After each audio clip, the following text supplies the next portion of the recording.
आप देख रहे हैं न्यूज लीडर्स, सच है तो खबर है।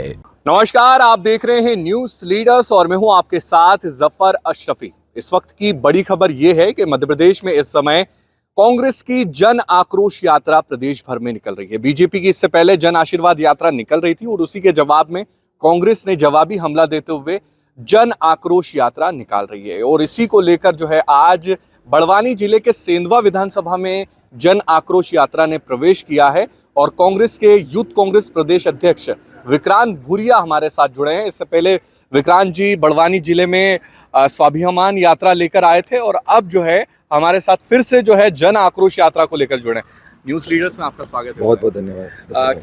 किस तरीके से देखते हैं, पहले स्वाभिमान यात्रा, अब जन आक्रोश यात्रा, इससे पहले बीच में बीजेपी की जन आक्रोश जन आशीर्वाद यात्रा, तो क्या जरूरत पड़ी जन आक्रोश यात्रा की?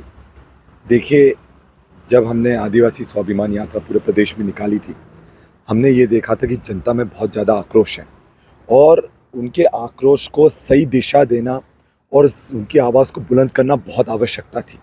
जब जन आशीर्वाद यात्रा बीजेपी ने निकाली, उससे उसी दिन साफ हो गया था कि जो आक्रोश जनता में था, कई जगह उनका ज़बरदस्त विरोध हुआ और लगातार विरोध हो रहा है। और सबका ये कहना था कि इनको जन आशीर्वाद यात्रा नहीं, इनको तो जन माफ़ी यात्रा निकालना थी, क्योंकि जिस तरह से 18 साल में ज़बरदस्त उनने शोषण करा है, ऐसा कोई वर्ग नहीं बचा है। चाहे भूख हो, भय हो, भ्रष्टाचार, ये सब माहौल मध्य प्रदेश में देखने को मिला। बेरोज़गारी का माहौल देखने को मिला। ना अस्पतालों में डॉक्टर है, ना स्कूलों में टीचर है और कोई भी सुविधा के नाम पर कुछ भी नहीं हो पा रहा है। सिर्फ बड़े बड़े वादे हो रहे हैं, घोषणाएं हो रही। और इसलिए जनता की इस आक्रोश को बाहर निकालने के लिए और उनके जो घावों पर मलहम लगाने के लिए पूरे मध्य प्रदेश में ये जन आक्रोश यात्रा कमलनाथ जी के नेतृत्व में निकली है। 7 यात्राएं निकली हैं और पूरी 230 विधानसभाओं तक जारी है। और जिस तरह का इसका ज़बरदस्त जो फीडबैक आया है, रिजल्ट आया है, इनपुट आया है, वो ज़बरदस्त है। मतलब अभी ये जो यात्रा है जो खरगोन से शुरू हुई है, उसका कांतिलाल भूरिया जी उसको लीड कर रहे हैं, सज्जन वर्मा जी उनके साथ में हैं और जो जनता का अपार समर्थन मिल रहा है। और मैं ये मानता हूँ, इस तरह से लग रहा है कि ये यात्रा कांग्रेस के साथ साथ बीजेपी को हटाने की यात्रा है कि कांग्रेस मजबूत होगी, बीजेपी को हटाया जाएगा और कांग्रेस को किस तरह से मजबूती ला सकते हैं, किस तरह से कांग्रेस को और जनता की आवाज़ को बुलंद करा जा सकता है, उसको लेकर ये यात्रा है। विक्रांत जी, एक सवाल ये है कि आदिवासी जिले हैं यहाँ पर आप, और कांतिलाल जी भूरिया को भी आदिवासी जिले के प्रभारी बनाकर भेजा है और लीड भी वही कर रहे हैं। कल आपका एक भाषण जोरदार हमने देखा कि आदिवासी एक हो, अत्याचार और तमाम तरीके की घटनाएं आपने शिवराज सरकार की गिनाई। क्या देखते हैं आप इसको लेकर, वोट में इसका असर कितना परिवर्तन होगा, इसमें आप क्या देखते हैं? देखिए, ये हकीकत है कि एक भी दिन ऐसा नहीं हो रहा जब आदिवासी और कमज़ोर वर्गों पर अत्याचार नहीं हो रहे हैं। और वो अत्याचार कौन कर रहा है? भाजपा के लोग कर रहे हैं। मणिपुर में क्या हुआ, नीमच में क्या हुआ, सेंधवा की घटना सबको याद है, किस तरह से सबके घर तोड़े गए। लगातार एक के बाद आदिवासियों पर पेशाब सीधी में करी गई। उसके बाद वो घटना ख़त्म नहीं हुई, अनूपपुर में आदिवासी को भाजपा मंडल अध्यक्ष चप्पलों से मार रहा है, जबकि उसका परिचित जो उसका रिश्तेदार है वो साथ में उसकी मौत हो चुकी थी।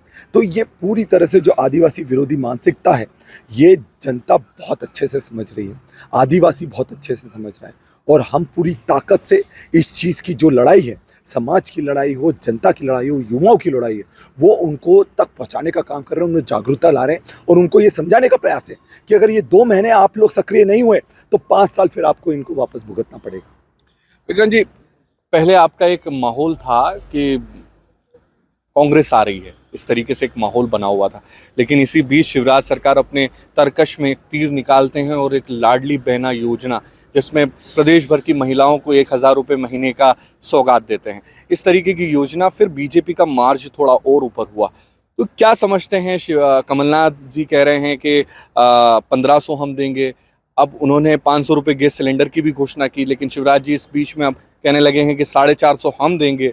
तो ये इन योजनाओं पर किस तरीके से कांग्रेस बीजेपी पर भारी रहेगी?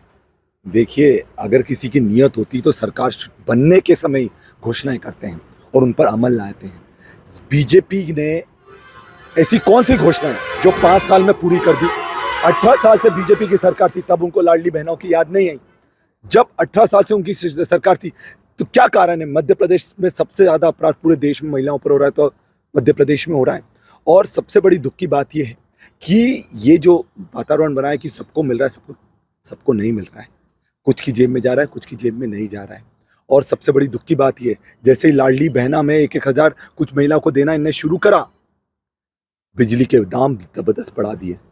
महिलाओं को, बहनों को देने की बात कर रहे हैं और जीजाजियों के जेब से 5-5 हज़ार बिजली के बिल ऐंठ रहे हैं। ये तो ये लोग पूरी तरह से लूटने के लिए आए हैं और सरकार में रहना इनका मात्र उद्देश्य है। कमलनाथ जी ने वहीं जब घोषणा करी थी कि किसानों का कर्जा माफ होगा, 26 लाख किसानों का कर्जा माफ करा, 2-2 लाख तक का। और ये विधानसभा में खुद उनके मंत्री ने ये बयान दिया है कि हाँ 26 लाख किसानों का कर्जा माफ हुआ। तो कमलनाथ जी वो हैं जो कहते हैं वो करते हैं। जनता की आवाज़ है, जनता के लिए है और पूरा जीवन उन्होंने जनता के लिए समर्पित करा है। और जनता को उन पर भरोसा है कि वो जब आएंगे, चाहे वो 1500 रुपये हर महीना महिला को देने की बात हो, चाहे युवाओं को रोज़गार देने की बात हो, चाहे किसानों को 5 हॉर्स पावर तक की बिजली देने की बात हो, चाहे हर वर्ग को, हर व्यक्ति को 100 रुपये 100 यूनिट मुफ्त और 200 यूनिट तक की बिजली माफ़ करने की बात हो, यहाँ तक कि सरकारी कर्मचारियों को जो ओल्ड पेंशन स्कीम है, पुरानी पेंशन योजना है, वो देने तक की जो बात करिए, वो सब पर मोहर लगेगी। और सबसे बड़ी दुख की बात ये, अभी आपने देखा किस तरह से किसान मर रहा है। पहले पानी नहीं गिरा और उसी समय शिवराज सिंह चौहान ने बिजली काट दी। सिंचाई जो खेत फसल होना चाहिए थी वो पूरी तरह से सूख गई। उसके बाद जो बची कुची फसल थी उसमें ज़बरदस्त बारिश के कारण पूरी तरह से धुल गई। आज मुझे बताइए, इनके सारे मंत्री शिवराज सिंह चौहान पूरे प्रचार में लगे, किसानों को मुआवजा देने की कहाँ बात हुई? क्या उनके मुआवजा सर्वे करने के लिए एक भी पटवारी आया? कोई भी सरकारी अधिकारी आया? नहीं आया। आज जब उनकी आंसू पोंछने की बात है तब तो वो प्रचार में लगे हुए हैं। आज इनकी बात कहाँ है? इनको मुआवजा मिलना चाहिए और यहाँ तक कि तो बिजली 2 महीने तक की बिजली को मुफ्त कर देना चाहिए था। इन्होंने क्या करा, हम बिजली के बिल थोड़े दिन बाद लेंगे, बल्कि अभी से 5-5 हज़ार के बिजली बिल 200 आते थे, 5 हज़ार का। तो उनको शर्म आना चाहिए कि वो बोलना कुछ करते हैं। और युवा पूरी तरह से समझ गया है, 1 करोड़ बेरोजगार युवा मध्य प्रदेश में हो गया। और पटवारी घोटाले में आपने देखा कि किस तरह से 15-15 लाख रुपए लेकर टॉप 10 में ऐसे लोगों को एडमिशन मिले हैं जिनको ये नहीं मालूम कि मध्य प्रदेश की राजनीति क्या है, राजधानी क्या है। और वही लोग जो बीजेपी के कॉलेजों में पढ़ रहे हैं। तो सब समझ में आ गया है, जो बाबा महाकाल को भी ठग ले वो है शिवराज। विक्रांत जी, इस बार 42 सीटें आदिवासी है और नेतृत्व आप कर रहे हैं, पुरिया जी कर रहे हैं, तो क्या लगता है इस बार, क्योंकि आदिवासियों के लिए बीते दिनों शिवराज जी ने पैसा एक्ट और तमाम तरीके के चौराहों के नाम बदलना, रानी कमलापति जो है हबीबगंज स्टेशन का नाम रखना, तो क्या लगता है शिवराज जी हद तक कामयाब हुए हैं आदिवासियों के लिए, या फिर वापस जो है कांग्रेस बढ़त बनाएगी आदिवासी सीटों पे? क्या लगता है? देखिए, आदिवासियों ने पूरी ताकत से एक प्रण ले लिया है कि इस बार शिवराज सिंह चौहान को घर भेजना है, भाजपा को घर भेजना है। और ये कारण ये है कि ये बोलते हैं और घटना होती है, ये बोलते हैं घटना होती है। मुख्यमंत्री और प्रधानमंत्री ने कितनी सभाएं कर ली, अमित शाह ने कितनी सभाएं कर ली, पर आप रोक पाए क्या? क्योंकि मानसिकता बीजेपी के आदिवासी विरोधी है। और बड़े से बड़े अपराध, मतलब पेशाब कांड, चप्पल कांड, ऐसी चीज़ें हुई हैं, नेमावर कांड जिसमें बहनों को जिंदा गाड़ दिया गया, और इन्हीं के लोग, और क्या कारण है, इन्हीं के लोग सामने आते हैं, उनको बचाने का काम करते हैं। जब सिवनी में आदिवासियों को पीट पीट कर मार डाला गया उनकी पत्नियों के सामने, तो जब एसपी ने उन पर कार्रवाई की तो एसपी का तबादला क्यों हुआ? तो ये कहीं ना कहीं इनकी मानसिकता को नहीं झलकाता। और आदिवासी बहुत अच्छी तरह से समझ गया है, ये लोग कुछ नहीं देने वाले, सिर्फ और सिर्फ शोषण करना जानते हैं। और सबसे बड़ा उदाहरण मैं दे रहा हूँ, आज मैं आदिवासी हूँ, आज मुझ जैसे आदिवासी को पूरे मध्य प्रदेश के युवा कांग्रेस का प्रदेश अध्यक्ष बनाया गया, कमलनाथ जी ने बनाया, दिग्विजय सिंह जी ने बनाया। क्या कारण है? क्योंकि वो आदिवासियों को ताकत देना चाहते हैं। वो कोई टुकड़े नहीं फेंकते कि भैया टुकड़े फेंक लो, तुम लोग खा लो, वोट दे दो, खत्म हो जाए।